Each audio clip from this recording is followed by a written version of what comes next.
कहानी की शुरुआत होती है साल 1720 से, जब एक विशाल जहाज समुद्र के बीच तैरता हुआ दिखाया जाता है। उस जहाज पर एक लड़की एलिजाबेथ खड़ी है, जो बड़ी मासूमियत से समुद्री लुटेरों का गीत गा रही होती है। तभी एक आदमी वहां आता है और जल्दी से कहता है, ये मत गाओ, ये समुद्री डाकुओं का इलाका है, उनके मनहूस गीत गाना अच्छा नहीं होता। इतना कहने के कुछ ही पल बाद वहां आता है लेफ्टिनेंट जेम्स, जो समुद्री डाकुओं से सख्त नफरत करता है। वो एलिजाबेथ को घूरते हुए कहता है, हर समुद्री डाकू के लिए सिर्फ एक सजा होती है, मौत। जेम्स की नजरों में लुटेरे इंसान नहीं, दरिंदे होते हैं। उसी वक्त वहां आता है एलिजाबेथ का पिता, जो उस जहाज का गवर्नर होता है। वो गुस्से में कहता है, मेरी बेटी से ऐसे बात मत करो, मैं नहीं चाहता कि उसके दिल में किसी तरह का डर बैठ जाए। गवर्नर और जेम्स वहां से चले जाते हैं और एलिजाबेथ फिर से समंदर की तरफ देखने लगती है, लेकिन तभी उसकी नजर कुछ पर पड़ती है। वो घबराकर चिल्लाती है, कोई है वहां, कोई समंदर में गिर गया है। सब लोग दौड़ पड़ते हैं और उस दिशा में देखते हैं। पानी के ऊपर एक बेहोश लड़का तैर रहा होता है। लोग तुरंत उसे खींचकर जहाज पर लाते हैं और यहीं से शुरू होती है एक ऐसी समुद्री रहस्यों और खतरों से भरी कहानी, जिसमें हर लहर अपने अंदर एक राज छिपाए बैठी है। उसी वक्त सब लोग चौंक जाते हैं। सामने एक विशाल जहाज आग में जल रहा होता है। हर किसी का ध्यान उसी तरफ चला जाता है। इसी अफरा तफरी में एलिजाबेथ उस बेहोश पड़े लड़के के पास जाती है। वो लड़का धीरे धीरे होश में आता है और एलिजाबेथ मुस्कुराकर कहती है, मेरा नाम एलिजाबेथ है। लड़का कमजोर आवाज में जवाब देता है, मेरा नाम विल टर्नर है। इतना कहकर वो फिर से बेहोश हो जाता है। एलिजाबेथ जब उसके पास झुकती है तो उसे उसकी गर्दन में एक सोने का गोल लॉकेट दिखता है, जिस पर समुद्री डाकुओं का निशान बना होता है। उसे समझ जाते देर नहीं लगती, ये लड़का भी उन्हीं लुटेरों में से एक है। लेकिन एलिजाबेथ डर जाती है। वो जानती है कि अगर जेम्स को पता चल गया तो वो विल को जिंदा नहीं छोड़ेगा। इसीलिए वो चुपचाप वो लॉकेट अपने पास रख लेती है और किसी को कुछ नहीं बताती। वक्त बीतता है, कई साल गुजर जाते हैं। अब एलिजाबेथ बड़ी हो चुकी है, लेकिन आज भी उसके पास वही लॉकेट है जो उसे बचपन में विल टर्नर की गर्दन से मिला था। उसने ये राज किसी से कभी साझा नहीं किया। एक दिन उसका पिता, जो कि गवर्नर है, उसे एक खूबसूरत ड्रेस देता है और कहता है, आज रात जश्न है लेफ्टिनेंट जेम्स की तरक्की के मौके पर, तुम्हें भी तैयार होना है और उससे मिलना भी। असल में गवर्नर चाहता है कि एलिजाबेथ की शादी जेम्स से हो जाए। दूसरी ओर हमें दिखाया जाता है विल टर्नर, जो अब एक लोहार ब्लैकस्मिथ बन चुका है। वो गवर्नर के लिए बनाई गई तलवार लेकर उनके घर आता है। वहीं उसकी मुलाकात होती है एलिजाबेथ से। सालों बाद मिलकर दोनों बेहद खुश होते हैं, लेकिन एलिजाबेथ के पिता को यह दोस्ती पसंद नहीं आती। वो उसे वहां से ले जाकर जश्न में शामिल कर देता है। उधर समंदर के पार एक और रहस्यमयी किरदार की एंट्री होती है। एक टोपी पहने हुए चालाक मुसाफिर, जो अपनी छोटी सी नाव लेकर पोर्ट रॉयल पहुंचता है। वो और कोई नहीं बल्कि जैक स्पैरो है, वो नाम जिसे दुनिया समुद्र का सबसे खतरनाक डाकू कहती है। उसी वक्त एक आदमी जैक स्पैरो के पास आता है और कहता है, यहाँ पोर्ट रॉयल में अपनी नाव बांधने के लिए एक सिल्वर कॉइन देना पड़ता है। जैक मुस्कुराता है, अपनी जेब से 3 सिल्वर कॉइन निकालता है और मजाकिया अंदाज में कहता है, लो 3 ले लो और मेरा नाम भूल जाना। इतना कहकर वो आगे बढ़ जाता है और जहाज की ओर निकल पड़ता है। थोड़ी ही देर में वहाँ 2 सिपाही पहुँचते हैं। उनमें से एक जैक से पूछता है, तुम यहाँ क्या कर रहे हो? जैक बड़ी मासूमियत से जवाब देता है, बस चोरी करने वाला था। सिपाही एक दूसरे की तरफ देखकर हंसते हैं। उन्हें यकीन ही नहीं होता कि कोई इतनी आसानी से ऐसा कह सकता है। अब कैमरा किले के ऊपर जाता है, जहाँ एलिजाबेथ और लेफ्टिनेंट जेम्स साथ खड़े हैं। जेम्स एलिजाबेथ से अपने प्यार का इजहार कर रहा होता है, लेकिन एलिजाबेथ की ड्रेस इतनी टाइट होती है कि उसे सांस लेने में तकलीफ होने लगती है। वो अचानक चक्कर खाकर गिर जाती है और किले की ऊंची दीवार से नीचे समंदर में जा गिरती है। जैसे ही वो गिरती है, उसकी गर्दन में लटका हुआ वही सोने का लॉकेट, जो समुद्री डाकुओं का निशान लिए हुए था, पानी में डूब जाता है। जैसे ही वो लॉकेट समंदर की गहराइयों में जाता है, पानी के अंदर से एक अजीब सी कंपन और गूंज उठने लगती है, जैसे किसी पुरानी ताकत को उसकी नींद से जगा दिया गया हो। समंदर में एक तेज लहर उठती है, जिसकी गूंज चारों ओर फैल जाती है। उसी वक्त जैक स्पैरो ऊपर से देखता है कि एलिजाबेथ पानी में गिर गई है। बिना एक पल घुमाए वो समंदर में छलांग लगा देता है। वो तेजी से तैरकर एलिजाबेथ तक पहुंचता है और उसे कंधे पर उठाकर किनारे ले आता है। वो मुश्किल से होश में आती है। तभी जैक की नजर उसकी गर्दन पर पड़ती है, वहीं सोने का लॉकेट, जिस पर बना था समुद्री डाकुओं का निशान। जैक हैरान होकर पूछता है, ये लॉकेट तुम्हारे पास कैसे आया? लेकिन इससे पहले कि एलिजाबेथ कुछ जवाब दे पाती, वहाँ पहुंच जाते हैं जेम्स के सिपाही और एलिजाबेथ के पिता। वे बंदूकें तान कर जैक स्पैरो को घेर लेते हैं। एलिजाबेथ जल्दी से कहती है, रुको, इसने मेरी जान बचाई है, इसे छोड़ दो। लेकिन जेम्स की नजर जैक के हाथ पर जाती है। वहाँ बना होता है समुद्री डाकुओं का निशान। वो गुस्से से कहता है, तू एक पायरेट है और इसके लिए सजा सिर्फ मौत है। जैक मुस्कुराता है और अचानक चालाकी से एलिजाबेथ को पकड़कर उसकी गर्दन पर पिस्तौल रख देता है। अब पीछे हटो, वरना तुम्हारी कीमती लेडी का क्या होगा मैं नहीं जानता। सब पीछे हट जाते हैं और जैक उस मौके का फायदा उठाकर तेजी से भाग निकलता है। सिपाही उसका पीछा करते हैं, लेकिन जैक अपनी चालाकी और हिम्मत से सबको धोखा देकर भाग निकलता है। वो पहुंचता है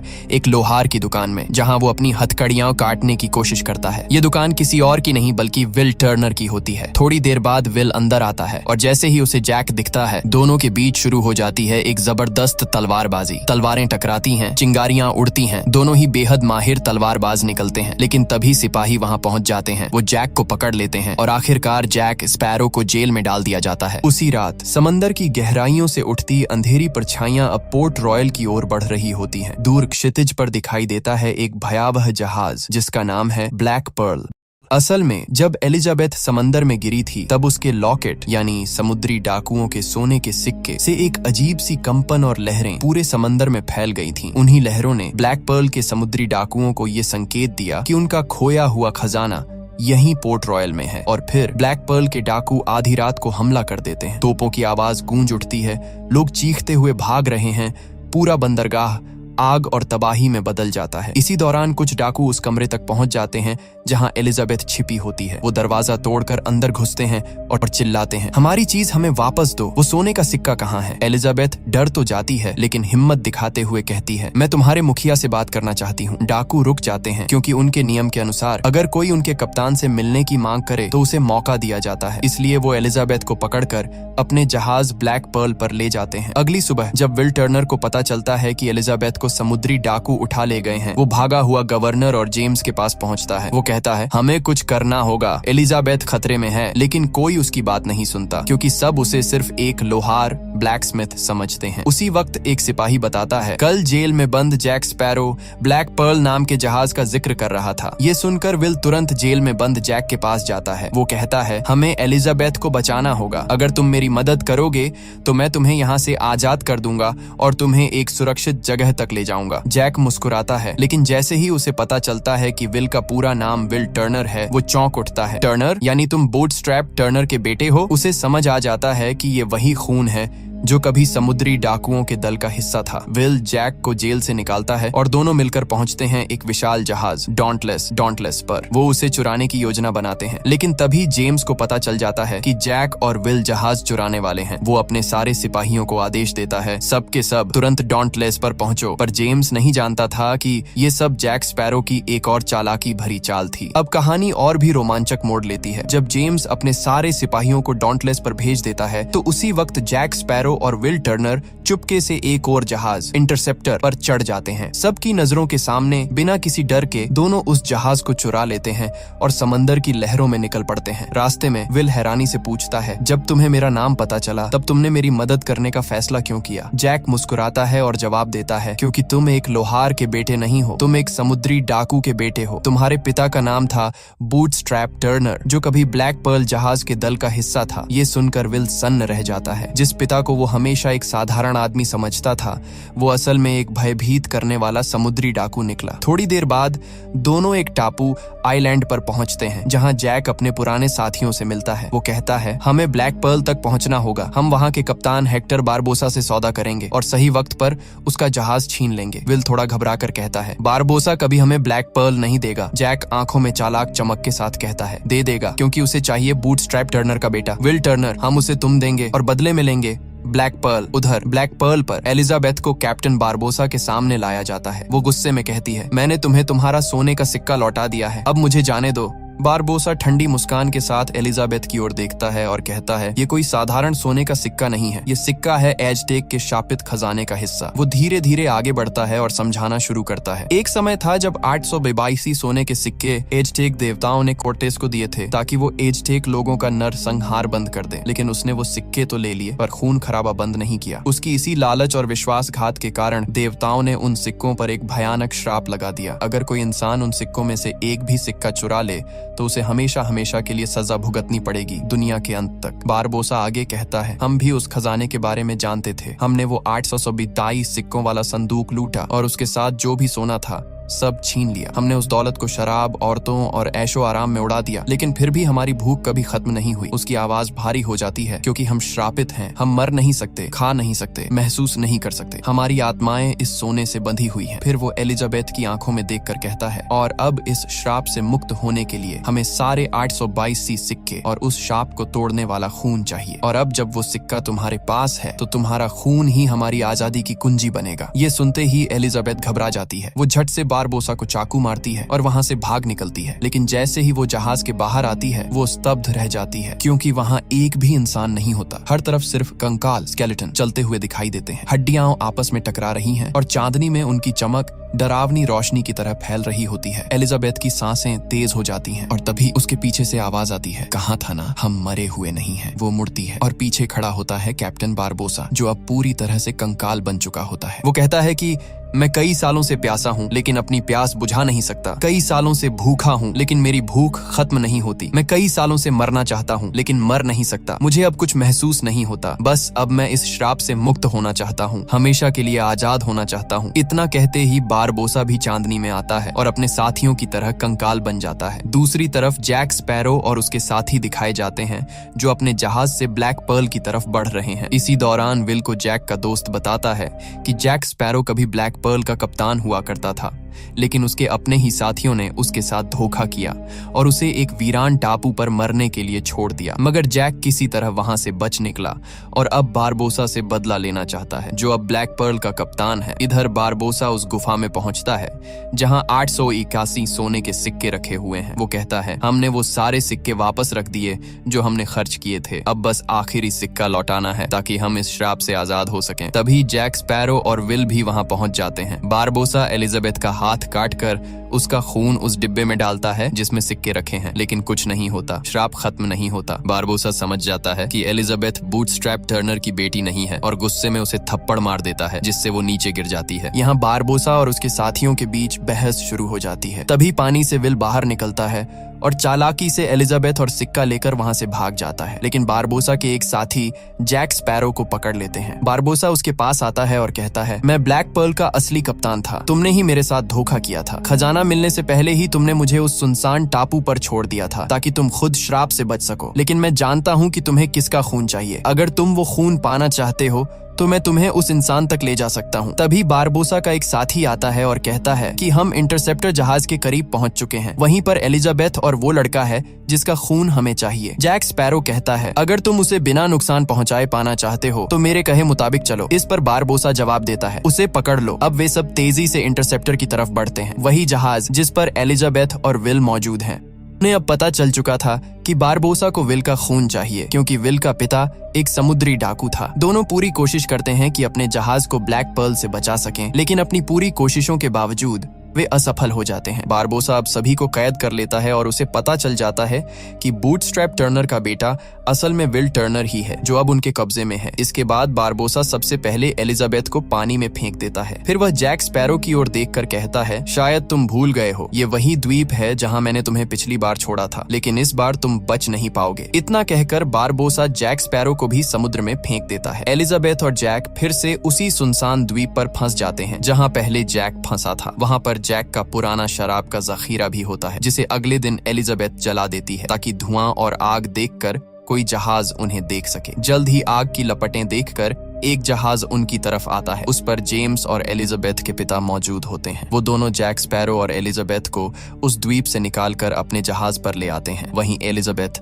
जेम्स से कहती है, हमें ब्लैक पर्ल का पीछा करना चाहिए क्योंकि वहीं पर विल है। लेकिन जेम्स एलिजाबेथ की बात नहीं मानता और कहता है कि हमें अपनी सुरक्षा का ख्याल रखना चाहिए। लेकिन जब एलिजाबेथ यह कहती है, अगर तुम ऐसा करोगे तो मैं तुमसे शादी कर लूंगी, तो जेम्स तुरंत मान जाता है। अब उसका बड़ा जहाज ब्लैक पर्ल का पीछा करना शुरू करता है। कुछ ही देर में वे उस जगह पहुंच जाते हैं जहां ब्लैक पर्ल खड़ा होता है। वहां सारे समुद्री डाकू गुफाओं के अंदर होते हैं जहां सोने चांदी के खजाने और वो शापित सिक्के रखे होते हैं। जैक स्पैरो एक योजना बनाता है। वह जेम्स से कहता है, मैं गुफा के अंदर जाकर बारबोसा से बात करूंगा, तुम अपने जहाज के सैनिकों को तैयार रखना। जैसे ही मैं कहूं तुम उन समुद्री डाकुओं पर हमला करना जो गुफा से बाहर आएंगे। इसके बाद जैक स्पैरो चुपचाप गुफा के अंदर चला जाता है, जहां वह देखता है कि बारबोसा का एक साथी विल टर्नर की गर्दन काटने ही वाला होता है ताकि उनका शाप समाप्त हो सके। जैक तुरंत उसे रोक देता है और कहता है, अगर तुम लोग इस श्राप से मुक्त भी हो गए तो भी बच नहीं पाओगे। बाहर डॉन्टलेस जहाज तुम्हारा इंतजार कर रहा है। शाप से आजाद होते ही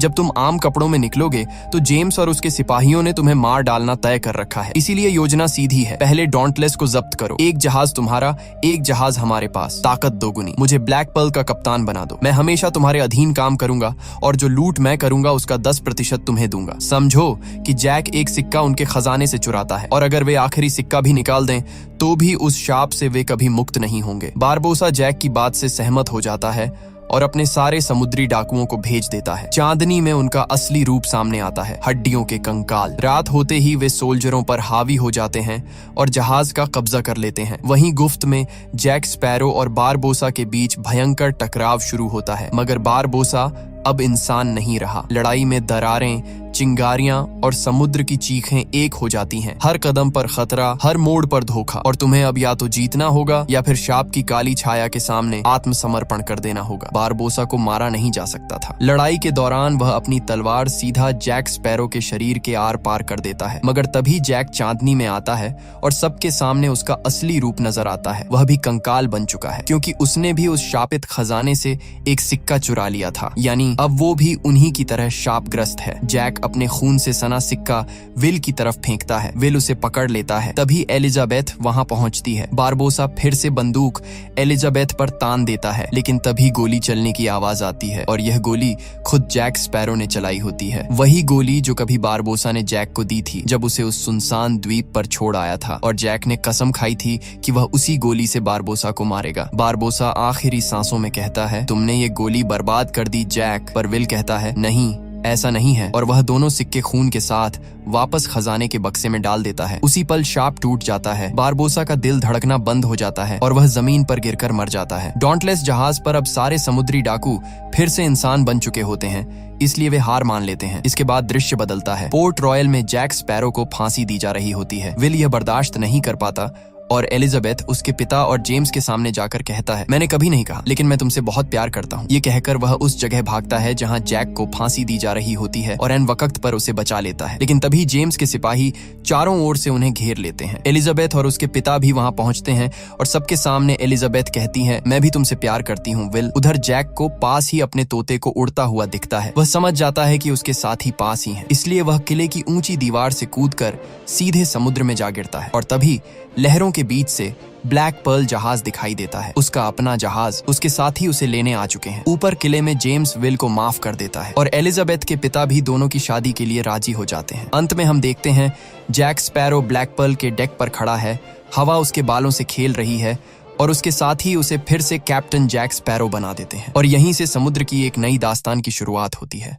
ये कहानी पिछली फिल्म के आगे से शुरू होती है, जहां बिल और एलिजाबेथ की शादी का दिन होता है, लेकिन तभी वहां आ पहुंचता है ईस्ट इंडिया कंपनी का चेयरमैन लॉर्ड कटलर बेकट। आते ही वो एलिजाबेथ और विल दोनों को गिरफ्तार करवा देता है, क्योंकि उन्होंने जैक स्पैरो को भागने में मदद की थी। उसके पास जेम्स नॉरिंगटन को गिरफ्तार करने का वारंट भी था, क्योंकि वो अपना काम ठीक से नहीं कर पाया था। लेकिन जेम्स उससे पहले ही समुद्र में कूद जाता है और खुद जैक स्पैरो को पकड़ने के लिए निकल पड़ता है, अपनी नौकरी से इस्तीफा देकर। अब विल और एलिजाबेथ को उनके गुनाह की सजा के तौर पर मौत दी जानी थी। लेकिन अगले दिन कटलर बेकट विल को बुलाता है और उससे एक सौदा करता है। वह कहता है, जैक स्पैरो के पास एक कंपास है जो किसी दिशा की ओर नहीं बल्कि उस चीज की ओर इशारा करता है जो इंसान के दिल में सबसे ज्यादा चाह होती है। वो कंपास मुझे लाकर दो, बदले में मैं तुम्हें और एलिजाबेथ को माफ कर दूंगा। विल एलिजाबेथ से विदा लेता है और जैक स्पैरो को ढूंढने निकल जाता है। दूसरी तरफ जैक स्पैरो अपने जहाज ब्लैक पर्ल पर दिखाई देता है। वह एक अनजान द्वीप से एक कपड़े का टुकड़ा लाया होता है जिस पर एक चाबी की तस्वीर बनी होती है। जैक अपने साथियों से कहता है, इस चाबी से एक डिब्बा खुलेगा जिसमें कोई बहुत कीमती चीज छिपी है, हमें वो चाबी ढूंढनी होगी। लेकिन उसकी बातों से साफ झलकता है कि वह अपने साथियों को बेवकूफ बना रहा है। असल में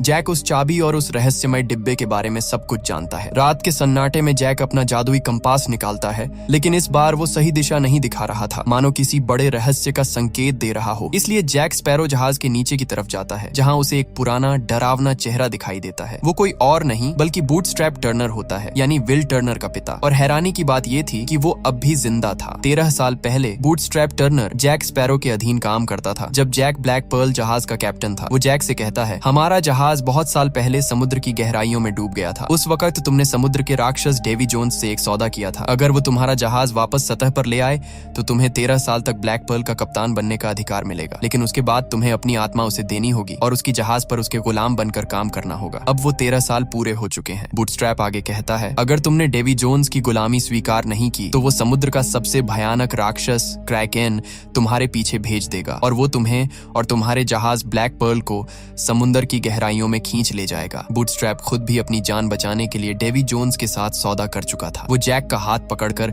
उस पर एक काला निशान बना देता है। इसका मतलब था कि अब डेवी जोन्स हमेशा उसकी लोकेशन जान सकता है और क्रैकेन कभी भी आकर उस पर हमला कर सकता है। ये कहकर बूटस्ट्रैप गायब हो जाता है। जैक अब बुरी तरह डर चुका था। वो अपने साथियों से कहता है, जहाज को तुरंत किसी और दिशा में ले चलो। उसी वक्त बारबोसा का शरारती बंदर, जो अब भी जहाज पर था, जैक की टोपी चुरा लेता है और उसे समुद्र में फेंक देता है। बाद में वो टोपी दूसरे नाविकों को मिलती है, लेकिन जैसे ही उनमें से एक नाविक उसे पहनता है, समुद्र की गहराइयों से क्रैकेन उभर आता है और पलक झपकते ही उनका जहाज निगल जाता है। दूसरी तरफ फोर्ट रॉयल में एलिजाबेथ के पिता उसे चुपके से भागने में मदद कर रहे थे और आखिरकार एलिजाबेथ वहां से भाग निकलती है। उसका एक ही मकसद था, विल तक पहुंचना ताकि उनकी सजा माफ हो सके। उधर विल एक द्वीप पर ब्लैक पर्ल जहाज को देखता है। जैक स्पैरो उस वक्त समुद्र से दूर था क्योंकि वो क्रैकेन से जान बचा रहा था। विल उस द्वीप की तलाश में निकलता है, लेकिन तभी कुछ आदिवासी उसे पकड़ लेते हैं। ये सब आदिवासी नरभक्षी थे जो इंसानों को ही खा जाते थे। वो विल को अपनी जनजाति के पास ले जाते हैं। वहाँ विल को देखकर झटका लगता है क्योंकि उनका राजा कोई और नहीं बल्कि जैक स्पैरो था। विल हैरान होकर जैक से कहता है, मुझे तुम्हारा कंपास चाहिए। मैं और एलिजाबेथ ने तुम्हें भागने में मदद की थी और अब उसी की वजह से एलिजाबेथ को फांसी दी जाने वाली है। अगर तुम सच में उसे बचाना चाहते हो तो मुझे वो कंपास दे दो। लेकिन जैक चालाकी से मुस्कुराता है और कुछ ऐसा कहता है जो समझ नहीं आता। फिर वो अपने आदमियों को इशारा करता है और विल को कैद में डाल दिया जाता है। वो देखता है कि वहाँ पहले से ही जैक के बाकी साथी भी पिंजरे में बंद हैं, लकड़ी के बने पिंजरों में जो हड्डियों से टंगे हुए थे। वो आदिवासी कहते हैं कि उन्होंने जैक स्पैरो को अपना राजा इसलिए बनाया है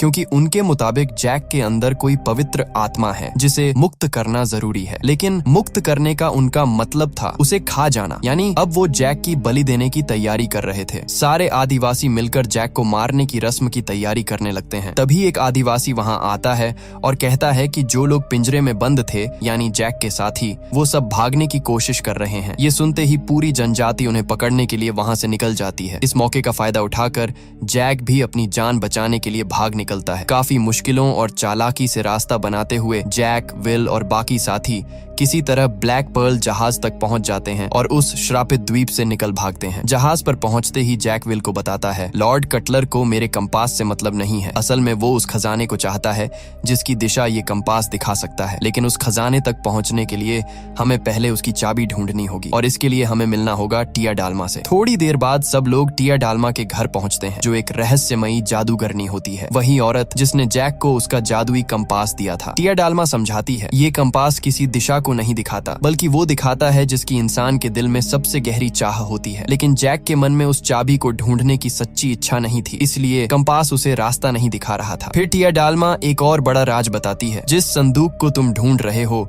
वो कोई साधारण संदूक नहीं है। उसमें डेवी जोन्स का दिल बंद है और उस संदूक की चाबी सिर्फ डेवी जोन्स के पास है। टिया डालमा जैक स्पैरो को एक छोटा सा जार देती है जिसमें मिट्टी भरी होती है। वो मुस्कुराते हुए कहती है, जब तक ये जमीन तुम्हारे पास है, डेवी जोन्स कभी जमीन पर कदम नहीं रख सकता और जब तक वो जमीन पर नहीं आ सकता तुम सुरक्षित रहोगे। साथ ही वो डेवी जोन्स के जहाज दी फ्लाइंग डचमैन की लोकेशन भी बता देती है। जैक और उसकी टोली उस जगह की तरफ निकल पड़ते हैं। वहाँ पहुंचकर विल देखता है कि एक टूटा फूटा जहाज पानी की सतह पर तैर रहा है। विल कहता है, मैं उस जहाज पर जाऊंगा और किसी भी हाल में वो चाबी ढूंढ निकालूंगा। जैक मुस्कुराकर कहता है, अगर तुम पकड़े गए तो बस ये कहना कि जैक स्पैरो ने तुम्हें अपना कर्ज चुकाने के लिए भेजा है। विल उस जहाज की ओर बढ़ता है, लेकिन तभी समुद्र की गहराइयों से असल जहाज ऊपर आता है। वो था फ्लाइंग डचमैन। उस जहाज पर अजीबो गरीब समुद्री जीव जैसे लोग सवार थे, आधे इंसान आधे समुद्री राक्षस। वो विल को पकड़ लेते हैं और उसे डेवी जोन्स के सामने लाते हैं। डेवी जोन्स इंसान नहीं था, उसका चेहरा ऑक्टोपस की तरह था और उसकी आवाज भारी भारी लेकिन इंसानी थी। विल हिम्मत जुटाकर कहता है, जैक स्पैरो ने मुझे भेजा है उसका कर्ज चुकाने के लिए। डेवी जोन्स टेलीस्कोप निकालकर दूर देखता है। वो देखता है कि ब्लैक पर्ल जहाज पर जैक भी उसी की तरफ देख रहा है। अगले ही पल डेवी जोन्स अचानक ब्लैक पर्ल पर प्रकट हो जाता है, यानी उसके पास टेलीपोर्ट करने जैसी रहस्यमयी शक्तियां थीं। वो जैक से कहता है, हमारे वादे के मुताबिक अब तुम्हें मेरे लिए काम करना होगा। 13 साल पहले जो समझौता हुआ था,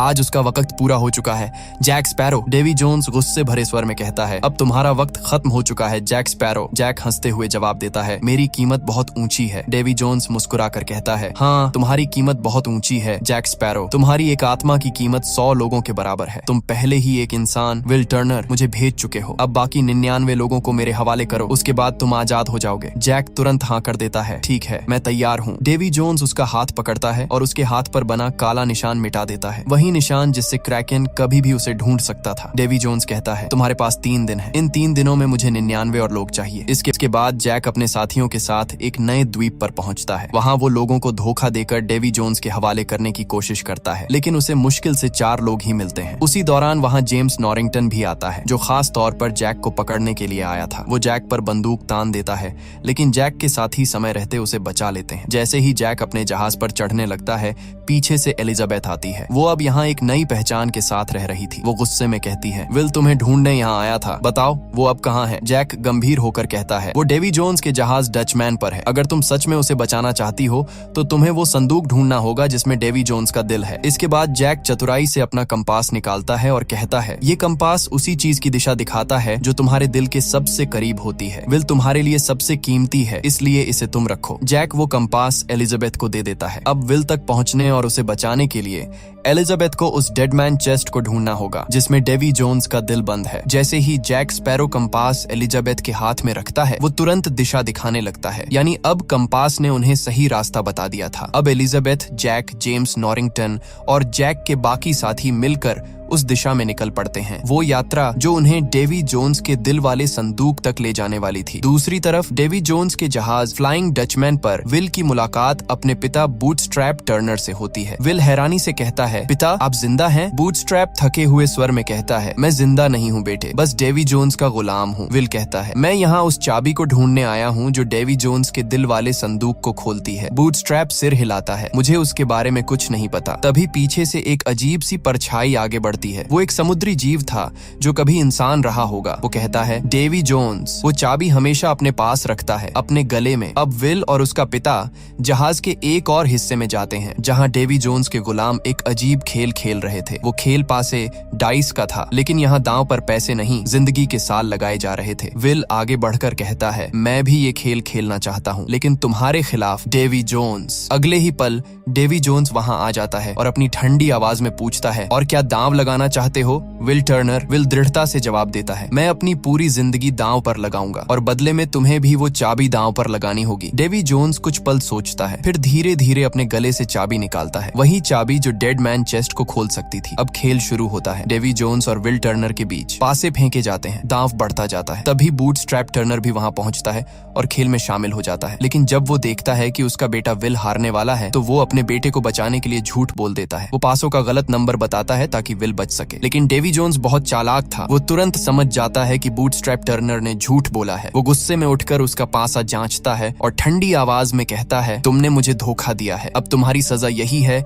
कि तुम अपनी बाकी जिंदगी इसी जहाज पर बिताओगे, हमेशा के लिए मेरे गुलाम बनकर। डेवी जोन्स वहां से चला जाता है, लेकिन अब विल को सब समझ आ चुका था। उसे पता चल गया था कि वो चाबी कहाँ रखता है। रात में उसका पिता धीरे से उसके पास आता है और कहता है, बेटे अब जब तुम्हें पता है कि चाबी कहाँ है, तो मैं बाकी सबका ध्यान भटकाऊंगा। तुम उस वक्त डेवी जोन्स के पास जाओ, वो अभी सो रहा होगा, उससे वो चाबी चुरा लाओ। विल अपने पिता की बात मान लेता है। धीरे धीरे वो डेवी जोन्स के कमरे में पहुंचता है और बड़ी सावधानी से उसके गले से वो चाबी निकाल लेता है। वो दौड़कर वहां से भाग जाता है। अगली सुबह जब डेवी जोन्स उठता है तो उसे गले में चाबी नहीं मिलती, सिर्फ एक कपड़ा मिलता है जिस पर चाबी की तस्वीर छपी होती है। वो गुस्से में दहाड़ता है और अपनी टोली से कहता है, उसने चाबी चुरा ली है, अब हमें उसी द्वीप की ओर जाना होगा जहां वो संदूक है जिसमें मेरा दिल छिपा है। अब फ्लाइंग डचमैन जहाज उसी दिशा में बढ़ने लगता है। उधर उसी द्वीप पर जैक स्पैरो और एलिजाबेथ पहले ही पहुंच चुके होते हैं। दोनों मिलकर जमीन खोदते हैं और वहां से वो रहस्यमयी संदूक निकाल लेते हैं, वही संदूक जिसमें डेवी जोन्स का दिल धड़क रहा था। थोड़ी देर बाद विल टर्नर भी वहां पहुंच जाता जाता है। अब उस संदूक को लेकर तीनों के बीच झगड़ा शुरू हो जाता है। Jack sparrow, James नॉरिंगटन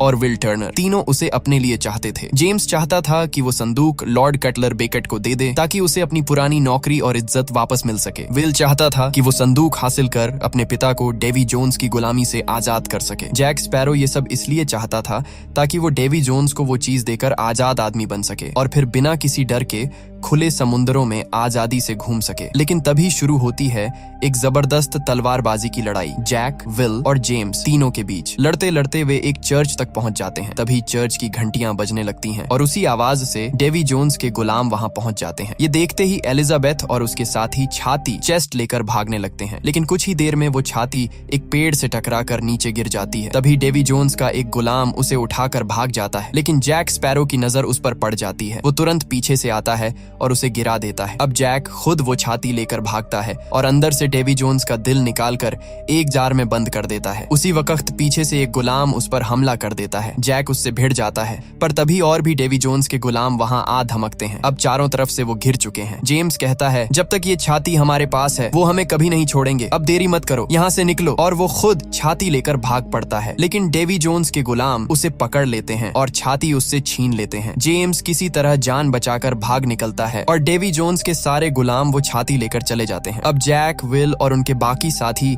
black Perl जहाज पर लौट आते हैं अगली चाल की तैयारी में। डेवी जोन्स का जहाज समंदर की गहराइयों से निकल कर आता है, लेकिन ब्लैक पर्ल जो दुनिया का सबसे तेज जहाज है उसे बहुत पीछे छोड़ देता है। विल कहता है, अगर हम उन्हें पीछे छोड़ सकते हैं तो उनसे लड़ भी सकते हैं। जैक मुस्कुराते हुए कहता है, लड़ने की जरूरत ही क्या है, हमारे पास वो जार है जिसमें डेवी जोन्स का दिल है, हम उससे सौदा कर सकते हैं। तभी अचानक एक जोरदार धमाका होता है और जहाज को झटका लगता है। वो जार टूट जाता है। जैक नीचे झांकता है, दिल गायब है। विल घबराकर कहता है, क्रैकन ने हमला किया है, वो समंदर का सबसे बड़ा राक्षस है, डेवी जोन्स ने उसे हमें मारने के लिए भेजा है। अब क्रैकन पूरे जहाज पर हमला करने लगता है। जैक मौका देखकर अपनी नाव में भाग निकलता है। उधर बाकी सब लोग शराब और बारूद भर भर के एक बड़े जार में डालते हैं ताकि धमाका करके क्रैकन को उड़ाया जा सके, लेकिन क्रैकन लगातार ब्लैक पर्ल को समंदर में डुबो रहा था। तभी जैक वापस आता है और अपनी बंदूक उठाकर उस बारूद वाले जार पर गोली चला देता है। एक जबरदस्त धमाका होता है और क्रैकन बुरी तरह जख्मी हो जाता है। जैक सबको चिल्लाकर कहता है, जहाज छोड़ दो, वो फिर हमला करेगा। सभी भागने की तैयारी करते हैं। तभी एलिजाबेथ जैक के पास आती है, मुस्कुराती है और कहती है, वापस आने के लिए शुक्रिया। लेकिन जैसे ही जैक कुछ बोलता है, एलिजाबेथ अचानक उसकी कलाई को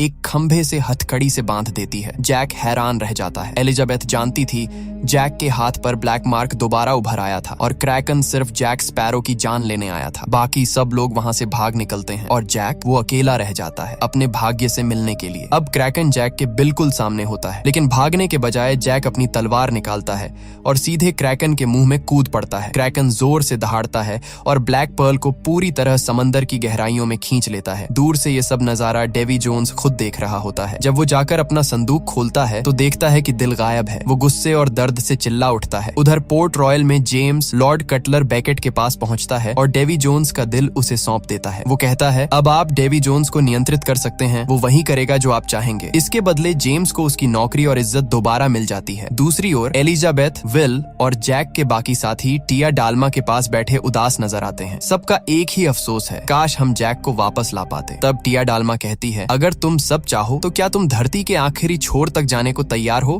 ताकि जैक और ब्लैक पर्ल को वापस लाया जा सके? सभी एक साथ कहते हैं हाँ। और तभी अचानक दरवाजा खुलता है और सामने खड़ा होता है कैप्टन बारबोसा। वो हंसते हुए कहता है, अब बताओ मेरा ब्लैक पर्ल कहाँ है? और इसी के साथ pirates of the Caribbean the dead man's chest की कहानी यहाँ खत्म होती है।